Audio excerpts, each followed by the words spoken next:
एक बार एक शेरनी का बच्चा जो अभी एक ही दिन का था अपनी माँ से बिछड़ गया।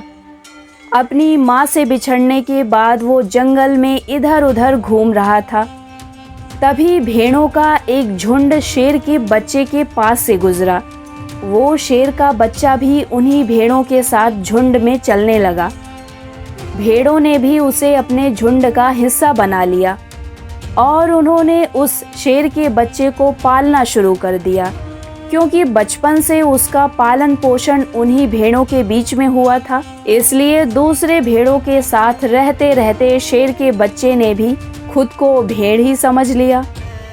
अब क्योंकि वो उन्हीं के बीच में पल रहा था, इसलिए उसका भेड़ की तरह रहना स्वाभाविक था। वो शेर का बच्चा उन्हीं भेड़ों की तरह चलता और उन्हीं भेड़ों की तरह बोलता था। वो पूरी तरह से शाकाहारी हो गया और बड़े मज़े से घास खाने लगा। वो खुद को कभी उन भेड़ों से अलग समझा ही नहीं था। शेर क्या होता है इसकी उसे जानकारी ही नहीं थी। उसे सपने में भी नहीं पता था कि वो शेर है, और उसे पता होता भी कैसे, क्योंकि उसके चारों ओर केवल भेड़ें और भेड़ें ही थी। वो एक शेर की तरह कभी दहाड़ा ही नहीं था और ना ही शेर की तरह कभी अकेला रहा था।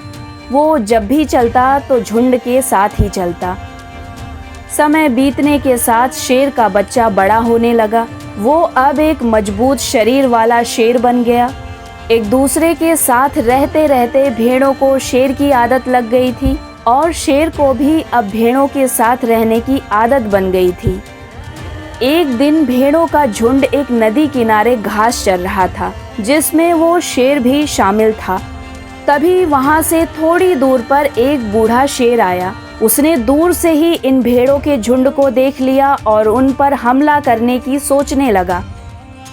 जब बूढ़ा शेर हमला करने ही वाला था कि तभी उसने भेड़ों की भीड़ के बीच इस जवान शेर को देखा, तो उसे अपनी आंखों पर विश्वास नहीं हुआ।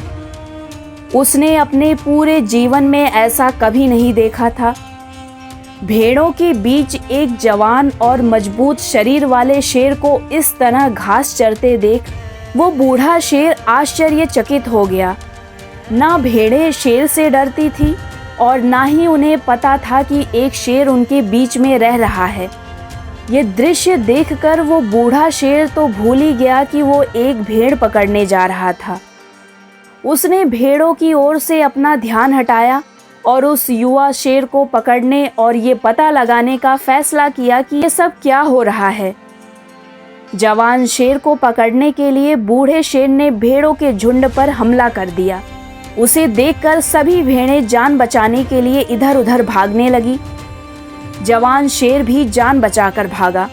हालांकि उस युवा शेर को पकड़ना मुश्किल था, लेकिन बूढ़े शेर ने किसी तरह से उसे पकड़ लिया। बूढ़े शेर ने उससे कहा, अरे मूर्ख, तुम मुझसे दूर क्यों भाग रहे हो? वो युवा शेर रोने लगा और अपनी डरती और कांपती आवाज में बोला, कृपया मुझे छोड़ दो, मैं एक बेचारा भेड़ हूँ, कृपया मुझे जाने दो। वो डर से कांप रहा था और भेड़ की तरह आवाजें निकाल रहा था। अब बूढ़े शेर को समझते देर ना लगी कि माजरा क्या है। बूढ़ा शेर उसे खींचते हुए झील की ओर ले गया। हालांकि युवा शेर विरोध कर रहा था और कहीं जाना नहीं चाहता था। उसने कोशिश की कि वो वहां ना जाए।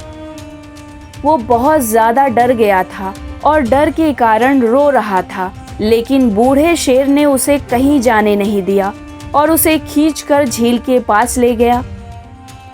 झील आईने की तरह खामोश और साफ थी। बूढ़े शेर ने युवा शेर को पानी में देखने के लिए कहा। उसने कहा, जरा खुद को पानी में देखो, मेरे चेहरे को देखो और अपने चेहरे को देखो, मेरे शरीर को देखो और अपने शरीर को पानी में देखो। युवा शेर की आंखों में आंसू भरे हुए थे। उसने झील की ओर देखा। जैसे ही उसने खुद को उस झील में देखा, वो चकित रह गया। पहली बार उसने देखा कि वो भेड़ की तरह नहीं, बल्कि अपने पास खड़े शेर की तरह दिख रहा है। वो समझ गया कि वास्तव में वो भेड़ नहीं, बल्कि शेर है। और थोड़ी ही देर के भीतर एक बड़ी गर्जना हुई। उसकी दहाड़ सुनकर सारा जंगल कांप उठा। भेड़ें गायब हो गईं। वो अब पूरी तरह से बदल गया था। उसने खुद को पहचान लिया। भेड़ों के साथ उसकी पहचान एक वास्तविकता नहीं थी, ये सिर्फ एक मानसिक अवधारणा थी। सिर्फ उसका मानना था कि वो एक भेड़ है, लेकिन अब उसने सच्चाई को जान लिया था। अब युवा शेर अपने शरीर में एक अलग ऊर्जा को महसूस कर सकता था, जिसे उसने पहले कभी महसूस नहीं किया था। वो अपने अंदर एक असीम शक्ति महसूस कर सकता था। इससे पहले वो हमेशा एक कमज़ोर भेड़ बना रहा, लेकिन अब वो सारी कमज़ोरी गायब हो गई। दोस्तों, ये प्रेरणादायक कहानी हमें एक सीख देती है। ज़रा सोचिए कि आपके भीतर कई अनदेखी अच्छी प्रतिभाएं और क्षमताएं छिपी हो सकती हैं। जो व्यक्ति अपने अंदर छिपी प्रतिभा को पहचान लेता है, उसे लेकर आगे बढ़ जाता है, वो सफल हो जाता है।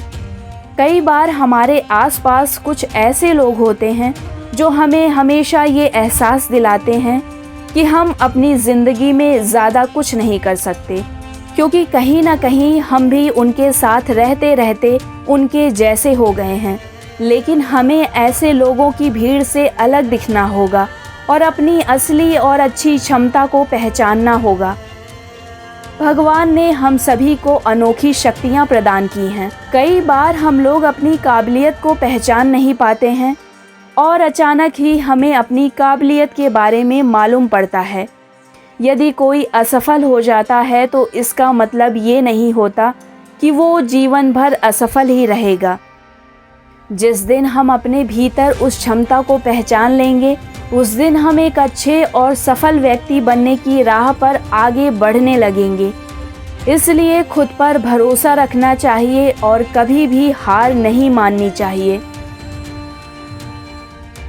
ये कहानी अगर आपको अच्छी लगी हो तो चैनल को लाइक, शेयर और सब्सक्राइब कीजिए ताकि आने वाली कहानियों को आप सुन सकें।